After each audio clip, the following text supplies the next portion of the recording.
مجدي الناظر اعلان وصحفي لجريده المهاب عاجل مصر راديو صوت نجيب. اولا بشكر الاسكندريه بالاستاذ احمد سدس على هذه الدعوه الكريمه. اول مره جريده المهاب عاجل مصر فيها راديو صوت نجيب يعني يجوا اسكندريه ويحضروا عمل كبير. ده اول مره صراحه والله. والله كان صراحه سعيد جدا جدا جدا باهل اسكندريه عروس البحر الابيض المتوسط. صراحه ما كنتش بحب اجي هنا، لكن من حوالي 5 شهور كده عشقت اسكندريه وجمال اسكندريه وسمار اسكندريه وسمار شعر اهل اسكندريه. عايزين نقول حاجه حلوه وشد الناس لينا. عايزين نقول ايه؟ هات الاكل وجبنا يا صاحب عزومتنا فسنرتاح الليله 100 طعميه الليله. هات الفت وهات الرز وهات اللحم وبحنا.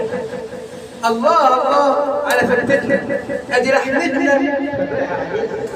شيل السلطات من قدامنا لا تعطلنا وتقول ليالينا. ونقولنا كمان ابعد يا جعان ابعد يا جعان ابعد يا جعان.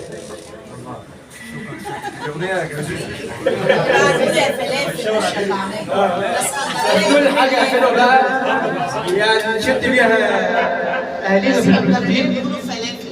انا عارف طبعا دول حاجه حلوه نشد بيها اهالينا في فلسطين. بيقولوا ايه؟ بحلم بحلم لو عاد الاسلام يخدم بالناس ويخلي صحارى الاوطان قدره وامان. بحلم ان العدل يسود عدل عمر ويخاف النتنياهو او يخاف الجيش. بحلم اسمع صوت صلاح الدين يصرخ ويقول هبوا يا مسلمين. بحلم بنور الدين يقول هبوا يا مسلمين.